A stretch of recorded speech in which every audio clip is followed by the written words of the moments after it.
You ever look at someone you loved and wonder if they were always planning to leave you behind? Jonah didn't expect a betrayal on his 40th birthday. It was raining, the sky bruised purple and silver. He was supposed to be at work, supervising third shift welders at the plant. Instead, he was home early, cake in a paper bag, and his daughter's drawing folded neatly in his pocket. He wanted to surprise his wife. Instead, he was the one surprised. He parked 2 blocks down to keep the surprise genuine. He even rehearsed the moment in his head. Walk in, kiss Claire on the cheek, hug Lily, light the candles. But when he opened the front door, silence greeted him. Not the warm kind, the kind that feels off.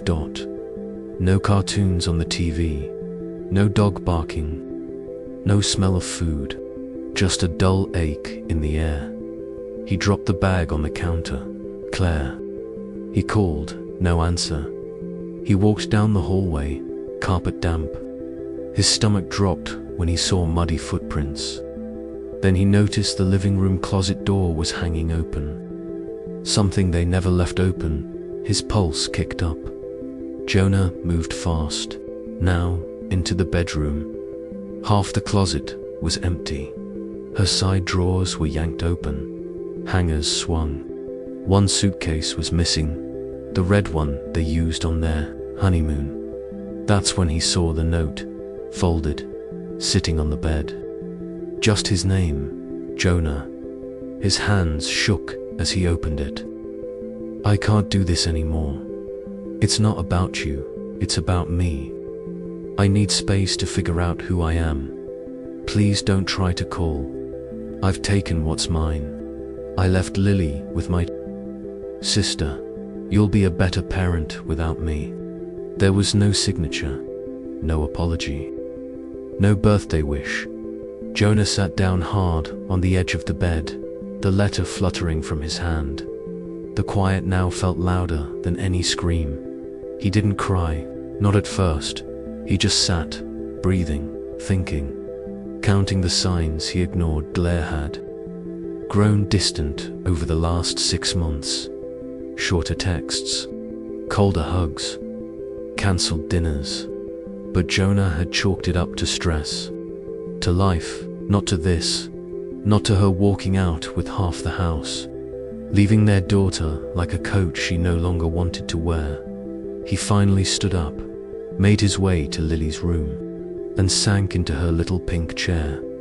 She was safe, at least, with her aunt, but he had no idea what he'd tell her. Happy birthday, Daddy. Mummy's gone. He didn't sleep that night. Just stared at the ceiling, and when the sun rose, something shifted in him. Quietly, deeply. Jonah was done being blindsided. He was going to fight for his daughter. He was going to find out what Claire had really taken, because something in the pit of his stomach told him. This wasn't just about love, it was about money. Asterisk, Jonah didn't touch the note again. He left it lying where she had, like it burned to the touch. What he did touch was the closet floor. He didn't even know why. Instinct maybe. Or maybe it was because Claire had always told Lily not to play near the back of the closet spiders, she claimed. But now Jonah wondered what else she hadn't wanted discovered. The carpet was easy enough to peel back. What he found underneath was a warped wooden board with a faint outline, burned into its edges like it had been lifted and replaced many times. He pried it loose with a screwdriver, and there it was, a metal lockbox. Matte black, scratched, heavy, no key, no clue. Jonah stared at it for a long moment, then grabbed a hammer from the garage to swings. It popped open with a metallic grunt. Inside, he found a stack of cash, more than $5,000 in rubber-banded bundles, a small flash drive, and a manila envelope marked insurance, private. Jonah sat back on his heels, His hands trembled slightly as he picked up the envelope. Inside were copies of life insurance policies, his name, Claire's name, even Lily's. Policies he didn't remember signing. And the signature at the bottom, definitely not his. His heart thudded louder than the rain tapping the roof, thought Claire. Hadn't just walked out. She had planned this. He slid the flash drive into his laptop. A folder opened. Photos and docs. Inside, pictures of Claire with another man, dates, timestamps, some of them recent, others, months ago. She'd been cheating while telling him they just needed space. But it wasn't just romantic betrayal. The documents folder held spreadsheets, budget logs, transactions showing small, regular transfers from their joint account to one Jonah had never seen before. The totals added up to nearly $42,000. Money meant for Lily's future. His hands curled into fists.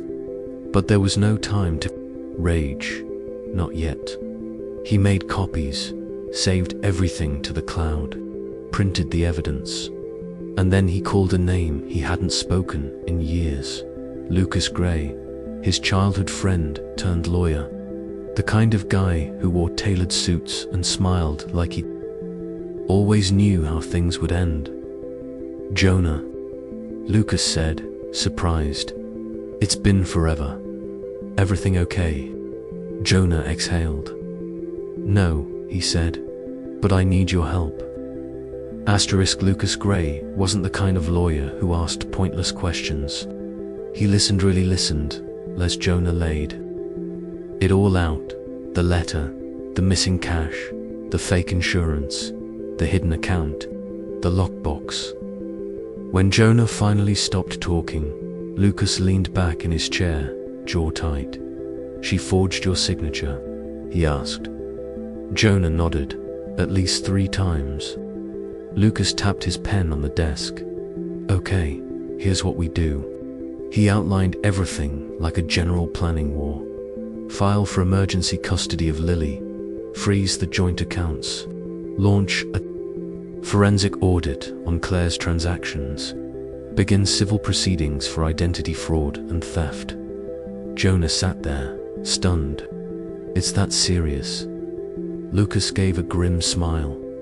It's not just serious, it's criminal. If we can prove this, she could face jail time. Jonah's breath caught. Jail. The woman he once held during Lily's birth. She's still Lily's mother, he murmured. Lucas nodded. She is. But right now, she's also someone who robbed her own daughter's future. So tell me, you here to vent, or are you ready to fight? Jonah looked down at his hands. The knuckles were scraped from the lockbox. His heart was scraped too. I'm ready, he said. 48 hours later, Claire didn't know Jonah had lawyered up till she got served. Her sister opened the door, holding Lily's hand. Claire stepped into the hallway, dressed in yoga pants and fake surprise. What's this? She asked, eyeing the envelope. Custody papers, the server said. She ripped them open, skimmed the contents, then laughed. This is pathetic, she muttered. He thinks he can just take her. The server didn't reply, just turned and left. Claire snapped her fingers toward her sister. Get me my laptop. But what she found made her blood run cold. Her bank accounts were locked. All of them, that hidden account. Frozen. The rent she had just paid with Jonah's stolen money, reversed. Her phone buzzed. A text from Jonah. You forged my name. You stole from your daughter. You don't get to walk away clean. See you in court. Claire dropped the phone. For the first time, the consequences were real. Meanwhile, Jonah sat across from a family court judge. He wore the only suit he owned and carried a binder of evidence. Photos, bank statements, the flash drive, the insurance forgery. Lucas did most of the talking. Jonah only spoke when asked about Lily. "What does your daughter mean to you, Mr. Miller?" Jonah swallowed hard. "She's my compass," he said. "When Claire left, I didn't care what happened to me. But I won't let Lily grow up thinking this kind of betrayal is normal. I want to give her a stable life, and I'll fight for it every day." The judge looked at him for a long moment, then nodded. "I believe you." Jonah didn't cry when the judge handed him temporary full custody of Lily, but his fingers trembled when he signed the order. It felt like a small corner of justice had finally clicked into place. Claire was allowed supervised visits 3 hours a week at a neutral center. No overnights, no unsupervised phone calls. The court had seen through the facade. But the truth, that wasn't all Claire had to hide. The flash drive, round 2 Nah had barely looked at the flash drive beyond the surface folders. But one night, after Lily was asleep, her unicorn nightlight softly glowing, he sat down with a glass of whiskey and opened every file. And that's when he saw it, a hidden folder, buried under layers of junk data, labeled AXX rental_cam. His stomach dropped. Inside were compressed video files, each time-stamped, each no longer than 15 to 30 seconds. Jonah clicked on the first dot. The footage was grainy, like from a cheap surveillance camera, but clear enough. There was Claire and someone else, a man, mid-40s, balding, expensive suit. They weren't just talking. They were handing each other documents, more clips. Him handing her envelopes, her counting cash, a close-up of his ID on a desk. James Ackerman, AXX Property Group. Jonah's heart hit his ribs. Ackerman wasn't just anyone, he was the landlord Jonah had been fighting in court 3 years ago, when Claire accidentally signed a release form that cost them the apartment. That time, Jonah thought he'd just misread the fine print. But now he saw the truth. Claire had been selling him out for years. Lucas's office. The next morning, Lucas leaned forward as Jonah told him everything. Then he opened a drawer and pulled out a thick file. "I've heard Ackerman's name before," he said. "Landlord, property developer, shady as hell. He's under investigation for multiple fraud schemes." Jonah handed him the drive. Lucas scanned a few clips, jaw tightening. "Yep, that's Ackerman, all right. And if Claire worked with him, we're not just talking about petty theft anymore." "What are we talking about?" Jonah asked. Lucas looked him dead in the eyes. "Conspiracy to commit fraud. Racketeering. If the DA gets this, they'll bury both of them." Jonah felt sick, not victorious. Sick. This wasn't just betrayal. This was treason. Claire's supervised visit. 1 week later, Jonah dropped Lily off at the Family Bridge Center. Claire waited inside, all makeup and fake warmth. But Jonah didn't miss how her hands shook when she saw him. She tried to whisper as the supervisor stepped away. "You don't know what you're getting into," she said. Her smile never touched her eyes. Jonah didn't answer.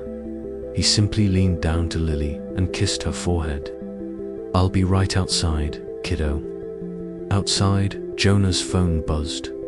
Lucas had sent a one-line message. Ackerman was arrested this morning. Claire's next. Asterisk, the courthouse smelled like stale paper and nerves. Jonah sat in a stiff-backed chair beside Lucas, staring across the room at Claire. She looked small. Her hair was pulled back too tight. Her suit was borrowed. The confidence, the cruel smirks and raised eyebrows were gone. But Jonah didn't trust that Claire had always been a better actress than she let on. Beside her sat a public defender, flipping through a thin folder.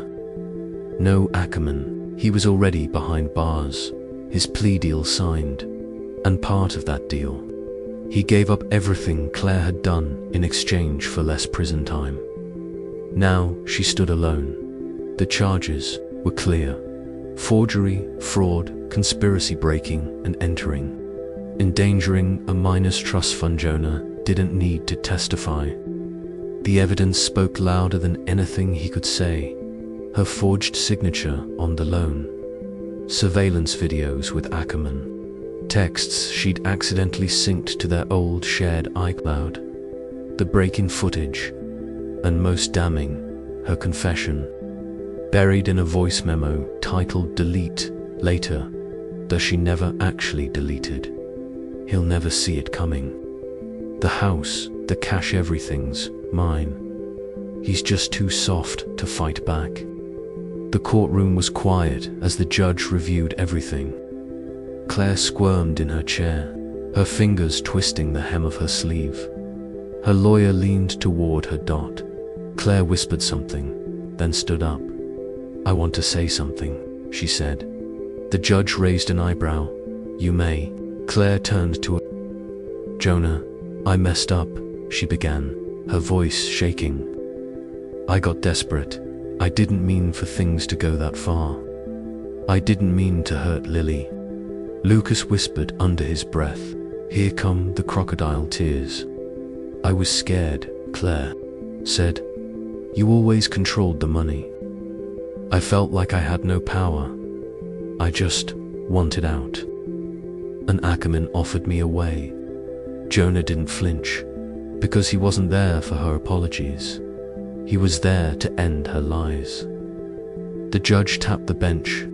"You'll have time to explain yourself to the sentencing board. But make no mistake, Ms. Harland, this court finds your actions deliberate, coordinated, and malicious." Claire's face cracked. Real fear crept in. The sentence: 3 years probation for the fraud, 18 months in a state correctional facility for the forgery and break-in mandatory. Financial restitution to Jonah and Lily's trust. Jonah didn't cheer. He didn't even smile. He just exhaled, like the first clean breath after drowning. Later that week, Jonah took Lily to the park, the same one where he used to sit on the bench, wondering if he'd ever get his life back. She clutched his hand and skipped beside him.